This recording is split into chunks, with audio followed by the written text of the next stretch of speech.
మన తెలంగాణలో హైదరాబాద్లో అసెంబ్లీ నడుస్తుంది. అందులో భాగంగానే మీరు అందరు చూసిర్రు, కేసీఆర్ గారు అసెంబ్లీకి వస్తారు అని వాళ్ళు ఏమో నాయనా పులిలాగా వచ్చిండు.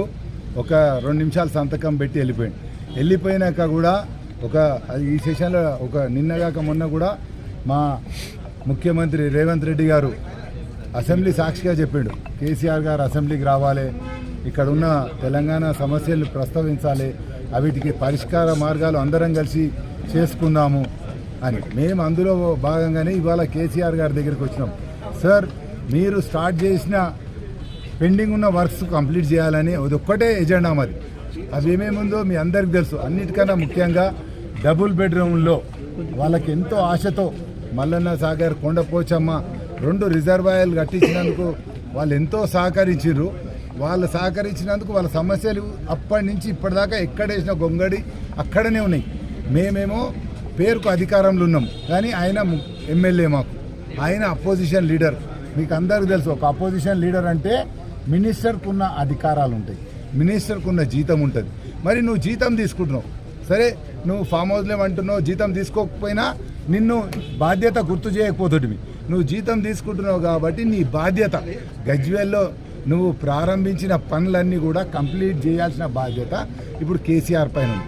ఎందుకంటే ఇప్పటికి కూడా నువ్వు అసెంబ్లీ మెంబర్ ఉన్నావు, మా గజ్వేల్కు ప్రాతినిధ్యం వహిస్తున్నావు. నిజంగా నీకు అది ఇష్టం లేకపోతే ఫామ్ హౌస్లో ఫర్ ఎవర్ వండుకుంటా అంటే రాజీనామా చేయి, ఇంకోవాలన్నా కుర్చీ మీద కూర్చొని సేవ చేస్తారు.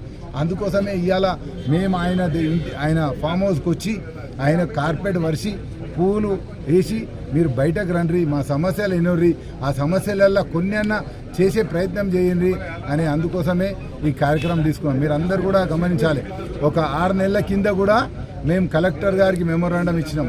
కలెక్టర్కి ఇచ్చి ఆడికించి గవర్నర్ దాకా కూడా పాదయాత్ర చేసినాం. మా ఎమ్మెల్యే బయటకు రావాలి, మా సమస్యలు.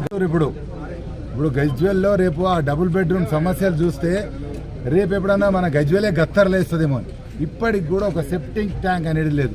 మరి ఈయన ప్రతి ఒక్కటి ప్లాన్ చేసిండు. ఈయన ఎప్పుడు చూడు ఇంతకుముందు చెప్తుండే, కొండపోచమ్మారు నా ప్లానే, మల్లన్న సాగరు నా ప్లానే, నిర్వాసితులను కడుపులో పెట్టుకొని చూసుకుంటా అన్నాడు. గజ్వేల్కి ఏదైనా సమస్య వస్తే ముళ్ళుతో తీస్తా అన్నాడు. అంతకుముందు విజయోత్సవ సభలు ఏమన్నాడో మీ అందరికి తెలుసు, 5,000 ఇళ్ళు కట్టిస్తాను. అప్పుడు ఏం చేయలే. మరి ఇప్పుడు అపోజిషన్ లీడర్గా ఉన్నావు, నీకు అధికారాలు ఉన్నాయి, నీ దగ్గర బడ్జెట్ ఉంది, ఎంతో ఎమ్మెల్యేలకు వచ్చేది. అవిటితోనే ఏ విధంగానైనా నువ్వు అడిగితే కాదనే పని చేయకుంటుండే ఎవరు ఉండరు.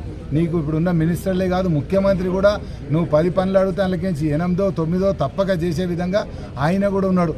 కాబట్టి మా కోరిక అంతా ఇదే, గజ్వేల్లో ఎక్కడైతే నువ్వు స్టార్ట్ చేసిన పనులన్నీ ఉన్నాయో అవన్నీ కంప్లీట్ చేసేయాల్సిన బాధ్యత కూడా నీ పైన ఉంది. కాబట్టి మీరన్నా ఇవాళ వాళ్ళ పిఏ వచ్చి మాట్లాడిండు, ఒక 2 రోజుల్లో 4 రోజుల్లో 8 రోజుల్లో తప్పక మీకు అవకాశం ఇస్తాడు.